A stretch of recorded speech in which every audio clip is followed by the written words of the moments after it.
to that phone call had a good feeling that the Iranian regime was going to strike the United States assets and our personnel in the region.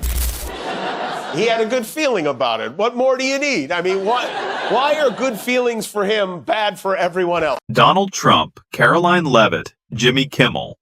The situation unfolded during a tense political moment when a White House press secretary was required to address a controversial question.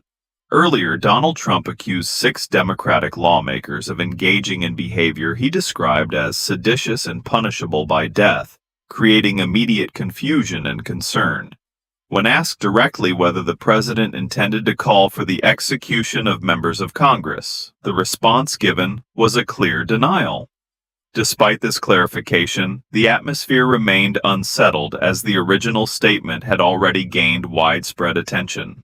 None of those achievements are achievements. The penny is gone and straws are back. Wow, America really is great again, is it? This tells you all you need to know about how things are going for Trump. Later that evening, a routine late-night monologue shifted into a more analytical segment. Jimmy Kimmel focused on a statement delivered by Karoline Leavitt in which she described Donald Trump as the most transparent and accessible president in American history. The claim presented with confidence appeared inconsistent when compared with recorded public remarks. He signed the largest middle-class tax cut in 6 months. In 6 months, in record time, putting more money back into the American people's pockets. So affordability is what the American people elected this president to do. He doesn't want to talk about affordability. That's what he's working on every day. Kimmel slowed the pacing, replaying clips and aligning them with her statement, turning the segment into a structured examination rather than simple entertainment. The focus then moved to remarks made by Donald Trump about shower water pressure and personal grooming. These comments appeared trivial in the broader political context, but became part of the analysis. Kimmel paired these statements with a reference to Stormy Daniels, using the contrast to highlight a recurring pattern of remarks that generate controversy. By presenting the clips in sequence, the segment emphasized repetition rather than isolated incidents. Attention then shifted to a moment when Donald Trump was asked about his press secretary. Instead of addressing professional responsibilities or performance, his response focused on Karoline Leavitt's appearance and mannerisms. The tone created discomfort as it moved away from formal political language. The moment was presented without exaggeration, allowing its implications to stand on their own. Karoline Leavitt was then positioned as the figure responsible for managing these situations. Multiple press briefings were revisited, showing a consistent communication pattern. Statements made by Donald Trump were followed by clarifications that softened their meaning, reframed intent, or redirected criticism toward media interpretation. This cycle repeated frequently, forming a recognizable structure.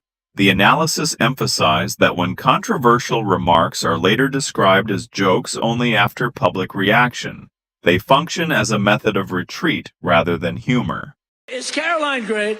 You know, when she goes on television, Fox, they dominate when she gets up there with that beautiful face and those lips that don't stop, up, like a little machine gun.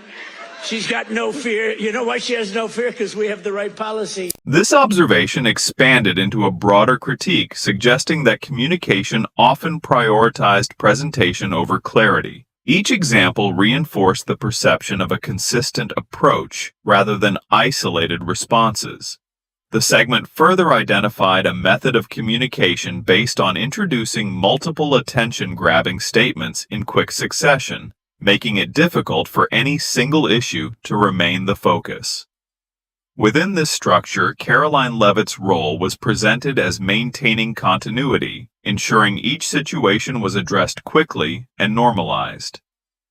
This created a cycle where clarity was often replaced by redirection. A key moment came when this dynamic was summarized as a pattern in which controversies were generated in one place and managed in another. This observation resonated widely and became central to the discussion, highlighting not just individual remarks, but the broader system behind them. Following the broadcast, Donald Trump responded publicly, criticizing Jimmy Kimmel and defending Karoline Leavitt. Supporters echoed similar claims, arguing that the segment misrepresented events. However, these reactions increased attention toward the analysis rather than reducing